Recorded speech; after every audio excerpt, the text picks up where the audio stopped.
Amen. Ô Seigneur, envoie ton esprit et tout sera créé, et tu renouvelleras la face de la terre.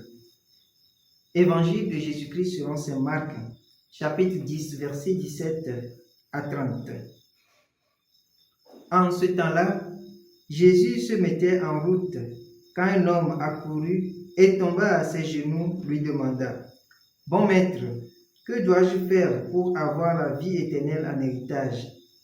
Jésus lui dit: « Pourquoi dire que je suis bon? Personne n'est bon, sinon Dieu seul. Tu connais les commandements.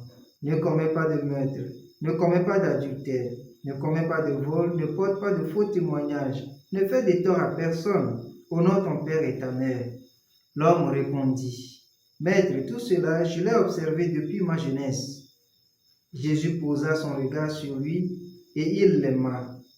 Il lui dit: « Une seule chose te manque. Va, vends ce que tu as et donne-le aux pauvres. Alors tu auras un trésor au ciel. Puis viens, suis-moi. » Mais lui, à ces mots, devint sombre et s'en alla tout triste, car il avait de grands biens. Alors Jésus regarda autour de lui et dit à ses disciples: « Comme il sera difficile à ceux qui possèdent des richesses d'entrer dans le royaume de Dieu. » Les disciples étaient stupéfaits de ces paroles.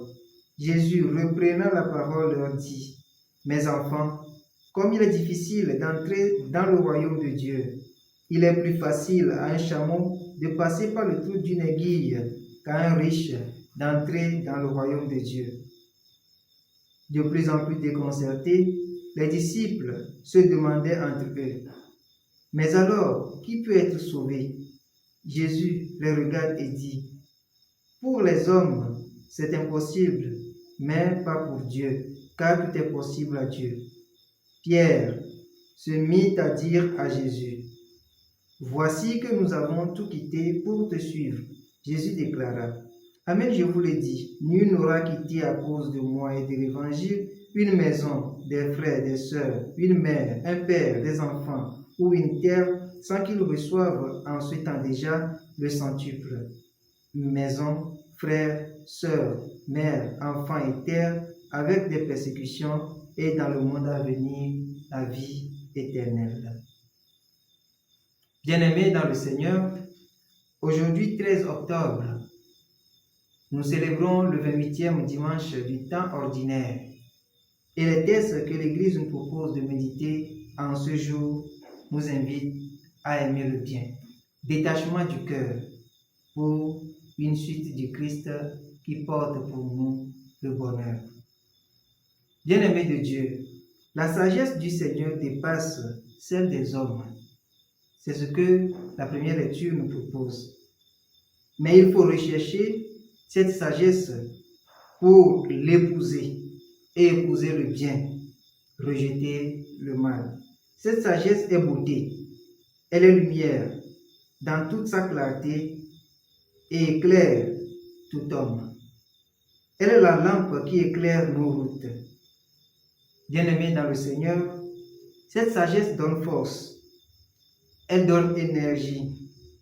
Elle est une arme puissante pour lutter contre le mal et s'attacher au bien. C'est ce que nous enseigne l'évangile de ce jour.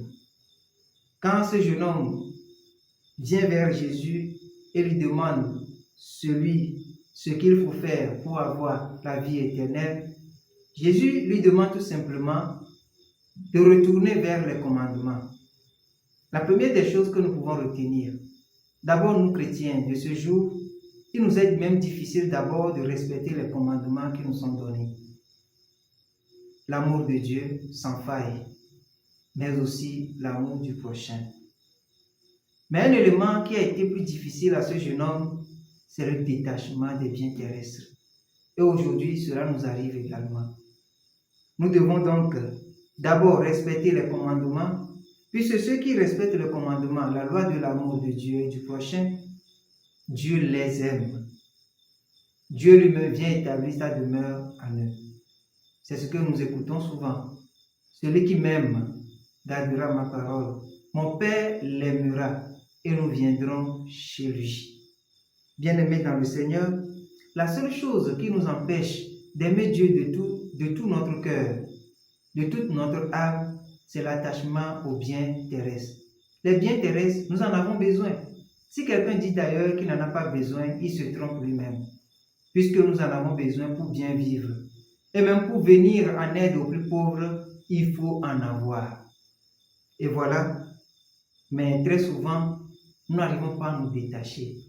Nous voulons amasser, tellement amasser qu'on trouve des moyens pour écraser les autres. Celui qui se détache du bien, celui-là, même s'il en a, il devient source de bonheur pour les autres.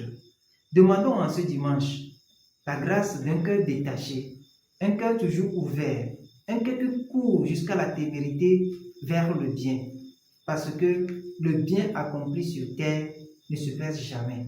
Et comme le dit si bien un saint que nous aimons beaucoup, Saint Jean Bosco, la vie est trop brève et nous devons faire toujours le bien avant que la mort ne nous surprenne. Demandons à Dieu la force d'un cœur sincère, qui aime Dieu de tout notre cœur et qui est capable aussi de se détacher pour le suivre en toute sincérité. Que rien en ce monde nous empêche d'arriver à ce point. Que Dieu nous accompagne maintenant et toujours. Amen.